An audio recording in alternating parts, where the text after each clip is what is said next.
news leader. Eyewitness News Nightbeat starts now. We answered, he goes, "Have you seen your truck?" And right then and there, I knew they got me.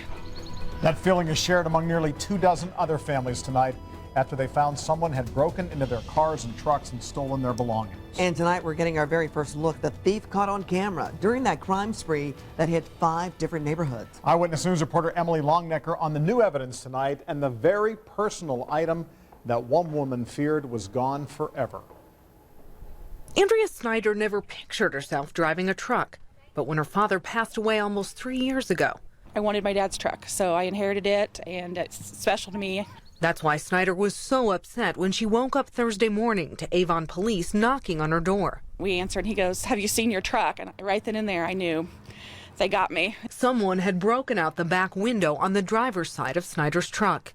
It was one of almost 24 similar vehicle break-ins police say happened in these 5 different Avon neighborhoods overnight, all of them within a 1-mile radius. Security cameras in the Waverly Commons neighborhood captured this image of the suspect. In most cases, whoever it is, say police, took money and electronics, with some owners leaving their doors unlocked, giving the suspect easy access. My doors were locked. You know, they busted in my window. It didn't matter. Maybe if they were unlocked, I wouldn't have to pay for a new window now. A window, though, can be replaced. What Snyder says the suspect took from her couldn't. The only thing I saw that they took was a Marion County Sheriff's deputy badge that was my dad's. He was an honorary sheriff. Before Snyder could feel too bad, though. They just found it. They just found it. Oh my gosh. That's so crazy. It was just laying there. It was laying in their yard. That's awesome. I'm glad they threw it out. There's Grandpa's badge. I got it back. What Snyder can't get back easily is peace of mind, but she's going to try. But now it's time for a security system, or it's time for some lights or some cameras or something so that I don't become a victim again. And police are hoping that that still picture taken from a security camera in one of these neighborhoods can help them catch the suspect. They say this is a good reminder that at this time of year, these things start to happen, that the bad guys like the nice weather too. Back to you. Emily, thank you. And also on the crime beat tonight, Metro Police now say that a teenager died in a shooting outside of an East Side motel. Officers found 18-year-old Oscar Gonzalez shot inside of a car. A second person was also found shot inside of a room at the Knights Inn motel. Police say the two were arguing in the parking lot right near 21st and Shadeland Avenue. That's when someone then opened fire. A fast food delivery driver says 3 children robbed him at gunpoint, and the youngest criminal looked to be about 7 years old.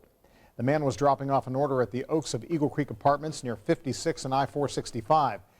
He says a group lured him to the second-floor landing, one of them pulling out a gun and robbing him. Now, the driver didn't want his face shown, but he told us what happened next. They put a gun behind my neck, and he took my money, the store money and my phone. In the end, when he got everything, so he worked me out. He worked out with me to the door, and he said, if you turn back or whatever, I'm gonna kill you. I'll kill you. If you know anything about this, you can call Crime Stoppers anonymously. That number is 262-TIPS. In a developing story tonight at 11 o'clock, a dog was dragged for more than 5 miles behind a pickup truck in Evansville, and it was left to die in the middle of a very busy street. And tonight we're hearing for the first time the 911 calls from drivers as they frantically try to save that animal's life. Take a listen. Evansville 911. I am following this guy. He's on a teacup levee right now, and he's got a dead dog strapped to the back of his car pulling it down the road. Oh, my God. We're following him right now. Okay, can you honk at him? And he may not know it's back there. Police arrested that man accused of tying the Great Dane mix to the bumper. They say he admitted to doing so after getting mad at the dog for going to the bathroom inside of his home. The driver of the pickup drove off with the animal still attached. Evansville 911. Hi, I am by Walmart. I don't even know what the name of this road is. There was a guy dragging a dog on the back of his truck. And when I waved him down and he got it off, he tried to hit me with his truck. Investigators issued an arrest warrant for that driver, who they are still looking for tonight. Happening now, the Indiana Civil Rights Commission is looking into a sign that some are calling offensive and discriminatory. The message was aimed at a growing refugee group, telling them to keep out. But Eyewitness News reporter David McAnally shows us why many people in Southport feel the need to stand by their immigrant neighbors. At the vacant Southport house, the only signs are no trespass and sold. But earlier, this sign, placed anonymously near the front door, read, "No more chins." I think it's sad. I think it's, well, hate crime, because we have a lot of Chin population on this side of town, and I love them. It really shocked everybody, I think. It's just a good place to live. Does that hurt to see a sign like that? Yeah. Some of my friends today, I'm not happy when I saw that sign. Winsong is part of the Chin ethnic group of refugees from Burma. In schools, homes, and businesses, the Chin population is growing around Southport, 20,000 statewide, 14,000 in Indy. Illegal to discriminate against anyone. Thursday, the head of the State Civil Rights Commission walked the neighborhood. We're all about fair housing and the Civil Rights Commission, so I just want to walk the neighborhood and spend a little time with the community. If signs like this are posted to intimidate, there could be an investigation and charges. They are quiet, they take care of the yards, and then I had neighbors next door here.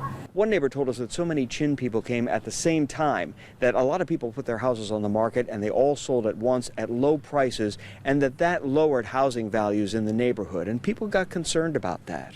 Neighbors said there were other issues, parking in front of fire hydrants or driveways, parking on lawns when there were house parties. Because I said, you don't park in the yard, you park on the street. You know, I don't want to leave ruts in your yard, brings my neighborhood down.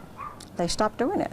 She has no complaints, and Winsong not worried either. Yeah, they are all friendly. The new sign going up there is the sold sign, unclear if it's a Burmese family moving in. Back to you. David, thank you. The Penn State sex abuse scandal could actually go further back than first thought. A newly released court